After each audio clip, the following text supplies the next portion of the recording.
Hey, what's up? It's Queen Auset-Heru, and thank you for joining me for another wonderful edition of The Witch Trials. Today, I am your witch, and I'm going to put another movie on trial. For those of you who are new here, the movies that I put on trial are movies that have to do with witchcraft. And what I do is I watch them to see if they have any real witchcraft. And if they do, I tell you, and then I give them a ranking. Okay? So today's movie is called Kiki's Delivery Service. This movie is animation. This is my first time doing animation, and it came out in 1989.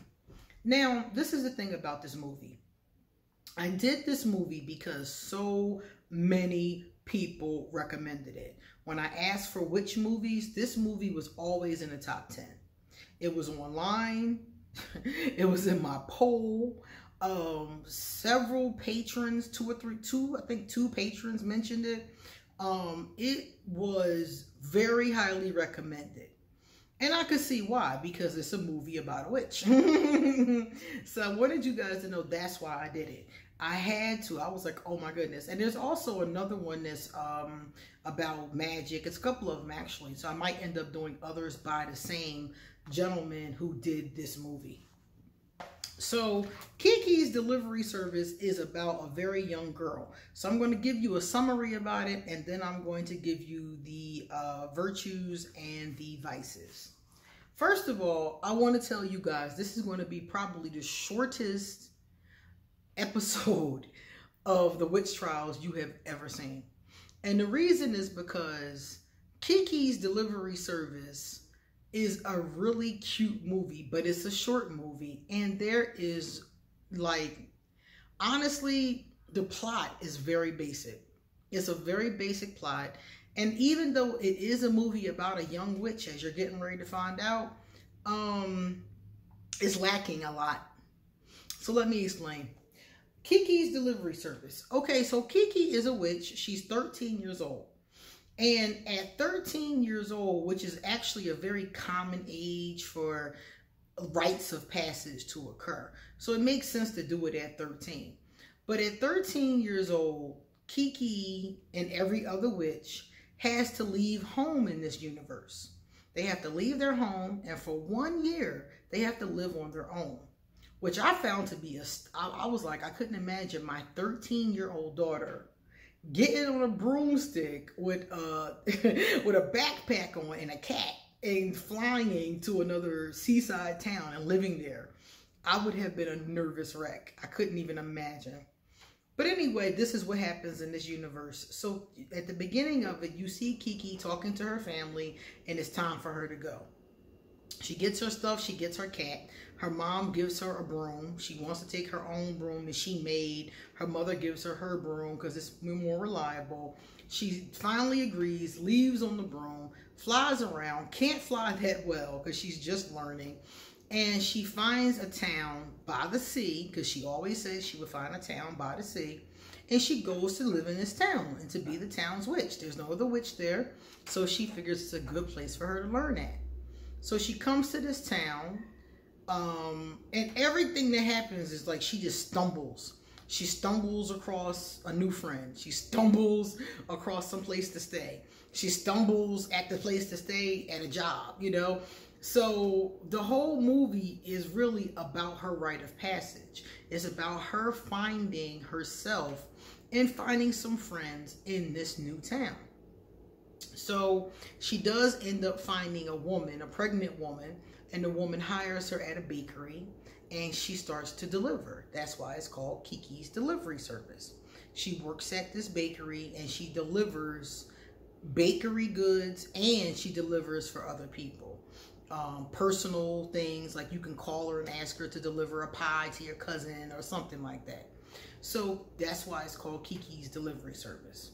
So for the rest of the movie, you see Kiki struggling to make friends. You see Kiki going through her rites of passage, learning how to fly her broom. And you see her delivering things and, you know, going through her emotions, because she does go through a lot. And she ends up staying, like I said, at the bakery with the woman. The woman is pregnant, and the woman helps her a lot. She also meets another woman in the woods who she befriends. So she slowly but surely starts to make friends and starts to live a normal life. By the end of the movie, everything is looking like it's going to work out, you know? So I like the movie because y'all know I like feel-good movies. I like sweet little feel-good movies. And, you know, the young girl, you know, and the cat. I thought it was so cute. So let me now tell you my virtues about the movie. What did I like about this movie? I'm going to do the virtues first because I actually have more virtues than vices. Number one, I like the fact that they use 13. Because like I told you earlier, in many indigenous societies, they do rites of passage. So basically, it's like around the time of your period for a young girl, or around a time, you know, puberty in general for a male or a female. They do a ceremony sometimes. They do all kind of things with that. You know, it could be a number of things. It could be all kind of ceremonies or things like that. But basically, it's just a time when they mark that you're no longer a child and you're going into adulthood. So I thought that was great that they picked 13 for the witch. I just thought she was a little young to leave home. I would have been worried sick. Kiki's mom is a witch too. So when it first starts, you get to see that Kiki's mom is a witch.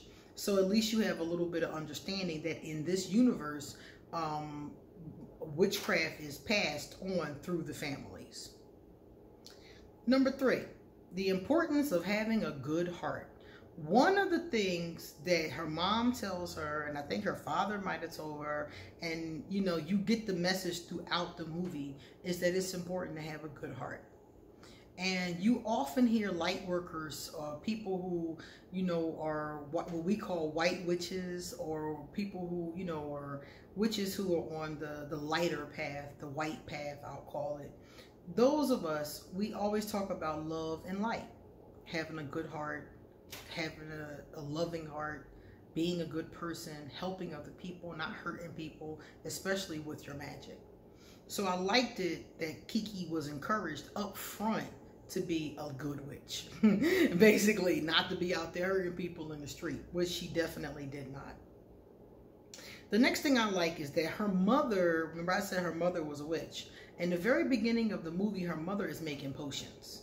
So you get to see her mom making potions, which we really do. Witches, a lot of us, not all of us, those of us that want to, really do make potions. And we make them for a number of different things. Topical, things that you drink, things like that. Teas, all kind of stuff. So we all, if we want to, can learn how to make potions. The importance of witches training. I thought it was very important that she did go off to train.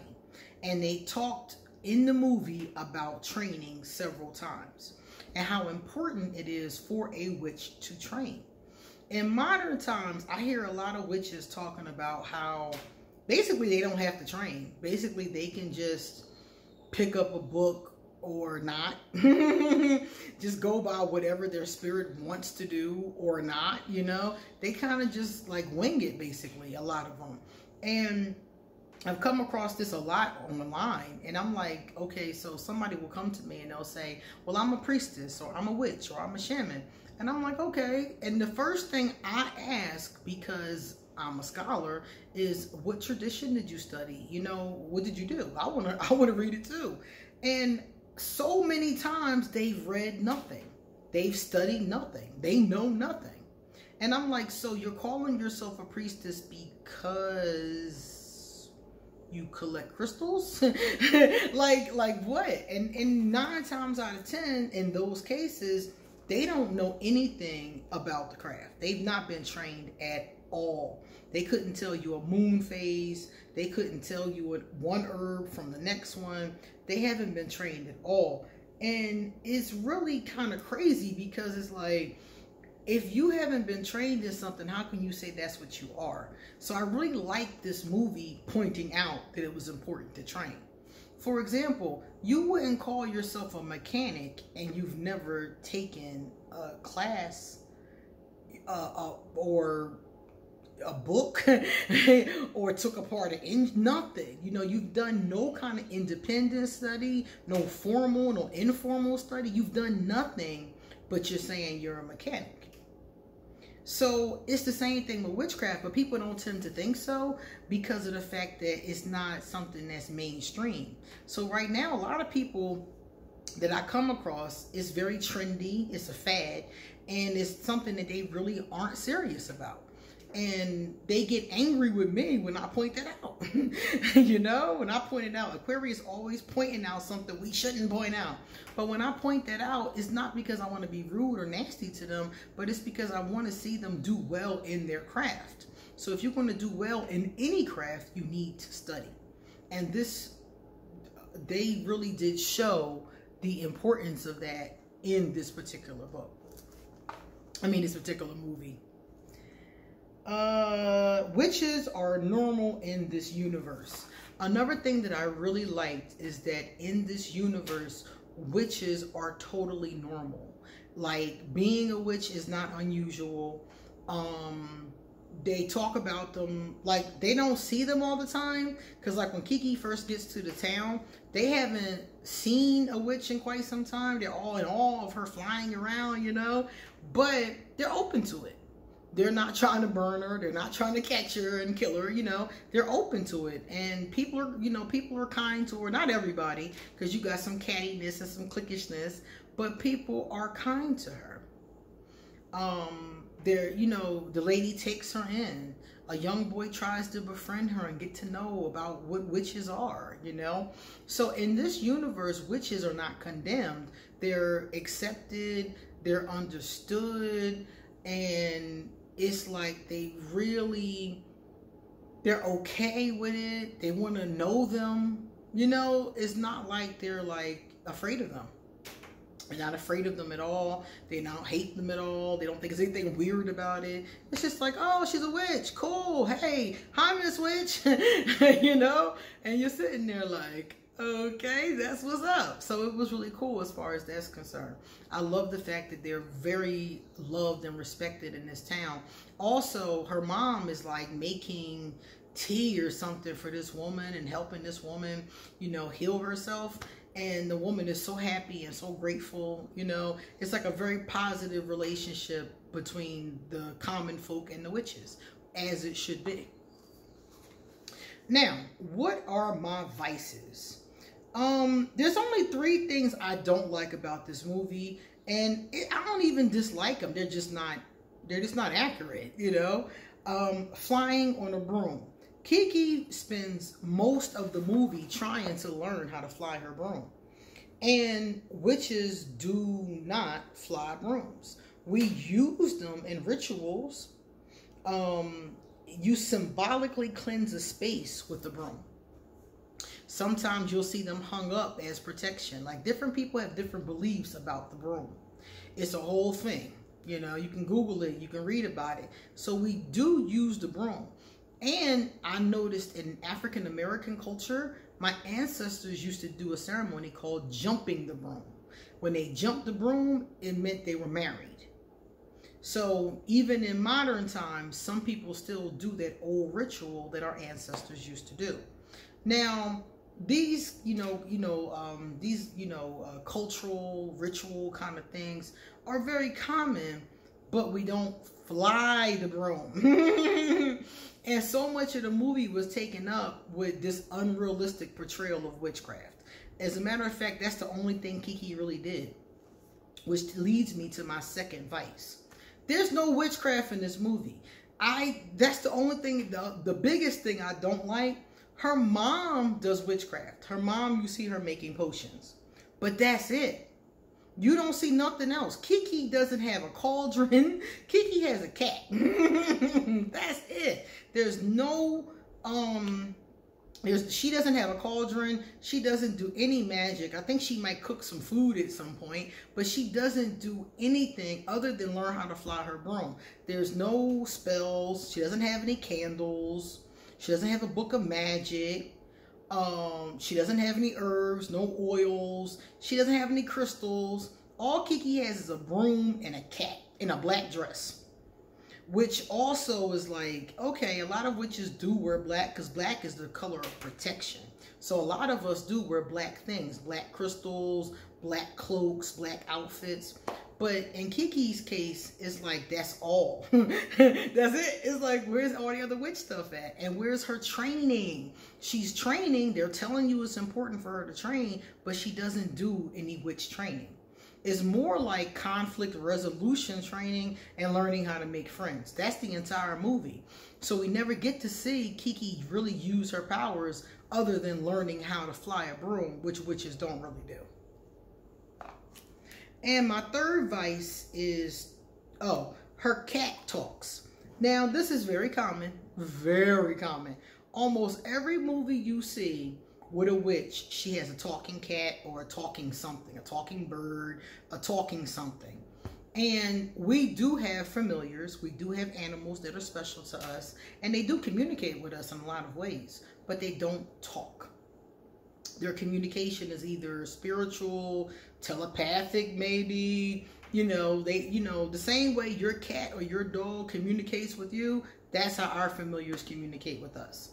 Some of us are more sensitive than others, so we can, that sensitivity sometimes enables us to understand things coming from our familiar that you might not understand coming from your cat, such as there's a spirit in the room, things like that. But it's not something they verbally speak to us. Again, it's more of a telepathic spiritual connection than anything else. So that was another thing that I was like, oh my God, this is extremely Hollywoodified because, like I said, our familiars absolutely do not talk. If my cat started talking to me, I'd probably faint. I think I'd really faint, seriously. So I do have more virtues than vices, but I gave this movie an F. Because even though I like the movie, that's where the virtues come from. I like this movie. It's a feel-good movie. It's sweet. Kiki gets her life together. I think there's a great moral to it about, handling your business and stepping up. I think it's great. But there's no witchcraft in this movie. Kiki does not learn anything of real witchcraft value. Her mother makes potions, but you never see Kiki learning how to make potions. You don't see Kiki learning how to read or do divination. You don't see Kiki doing any of the things that real witches do every day. So I like this movie. I think it's sweet, and I can tell why it was recommended. It seems to be very groundbreaking. I like the character of Kiki. I like her energy. I like a lot of things about it. I just wish that whoever did it had put more witchcraft in it, had put some witchcraft in it. It's like 95% made make-believe, and it would have been cool, and it would have been easy just to add some things here and there that let you know she was really training. Like, for example, some grimoires or some, some spell books or something like that. Just walking in her room and she got books or, something like that. Maybe a shelf with some herbs on it or something like that. Just small things like that could have let us know that Kiki was really training and she wasn't just chilling.